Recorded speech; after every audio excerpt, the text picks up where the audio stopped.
Vos enfants, comme dit, je cite encore une fois Gibran, Khalil Gibran, un grand poète, un grand écrivain, un grand peintre. Donc ils ne vous appartiennent pas. Ils sont la flèche que vous laissez partir à partir de votre arc. Je m'appelle Simon Najarian, je suis libanais d'origine arménienne. Je vis en Tunisie, ça fait 10 ans. Je suis sur la route depuis 20 ans, un peu partout dans plusieurs pays. Et je suis père de deux, bon, ils sont devenus adultes, mais deux enfants adorables que je salue, Andrea et Maria. Et là, je me retrouve aujourd'hui, ce jour même, à ma 10e année en Tunisie, un pays que j'adore. D'être venu dans ce pays, c'est comme dans le consulting et dans le génie industriel pour construire plusieurs usines. Et j'étais là, je suis venu pour 10 mois, et là, je me retrouve 10 ans après, toujours là, un pays que, bon, c'est là où est mon cœur, c'est ma maison. Définitivement, Arak, c'est un don de Dieu. Hein. On croirait que c'était le lait du lion chez nous au Liban, et on adore ça. Bon, on ne met pas dans les biberons, mais c'est formidable. L'apnée, définitivement, l'apnée, c'est quelque chose que j'ai appris même à faire en Tunisie au moyen de bord. C'est très bon, c'est quelque chose qu'on mange chaque jour, et vous trouvez ça dans chaque maison. Moi, je suis plus petit-déj. Le matin, mon jus, mes fromages, ma labnée essentiellement, avec parfois un peu de thym ou de ce qu'on appelle le za'atar. C'est primordial pour moi. Le after-work, c'est pas régulier. Je préfère le petit-déj. Il n'y a pas à en parler de ça. Les Cubains, c'est le top du monde.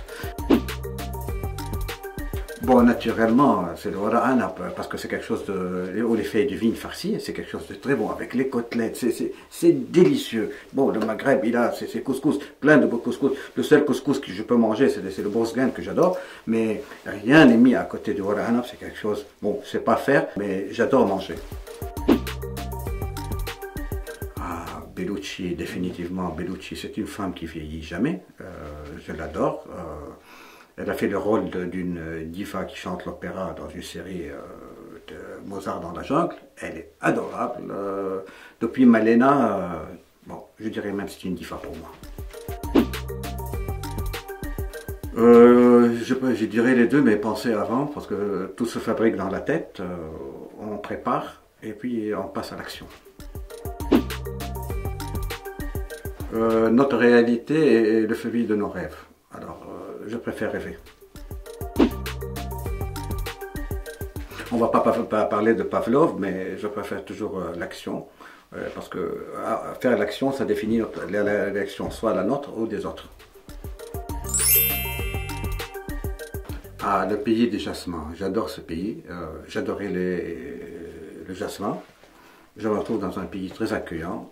C'est beau d'être libanais en Tunisie, on voit toujours un très beau sourire. De tout le monde, le policier, le boulanger, le boucher, les belles femmes tunisiennes, ça c'est très beau d'être dans ce pays. On est bien accueillis, c'est un accueil vraiment spécial et chaleureux qu'on le sent ici. Le Liban, je suis la première génération née au Liban, mais je suis libanais de cœur, d'origine arménienne peut-être, mais je suis libanais et de pure souche, c'est un pays que j'adore. Je me suis battu et je me rebattrai de nouveau pour ce pays, pour le rendre tel qu'il était et mieux même. L'Arménie, c'est un pays que j'aimerais bien visiter, revenir un peu aux sources. C'est le premier État chrétien qui a existé en 301, mais c'est toujours dans le cœur. Maintenant, ici, je suis bien dans ma peau. J'ai pas mal de personnes qui m'entourent, avec plein de chaleur, qui m'aiment. Finalement, j'aimerais dire quelque chose à tout le monde, quelque chose qui est tout à fait personnel. C'est que les gens ne comprennent pas. Soyez tolérants avec vos enfants. Comme disait Gibran, vos enfants ne vous appartiennent pas. Aimez-les. J'ai appris ça d'une façon différente. Mon fils est un très beau drag queen et que j'aime, que j'adore. Il est excellent sur scène. Et j'apprécie ça énormément. vos enfants, comme dit, je cite encore une fois Gibran, Khalil Gibran, un grand poète, un grand écrivain, un grand peintre. Donc ils ne vous appartiennent pas. Ils sont la flèche que vous laissez partir à partir de votre arc. Vous ne pouvez pas changer leur avenir, ni les forcer à faire quoi que ce soit. Juste aimez-les.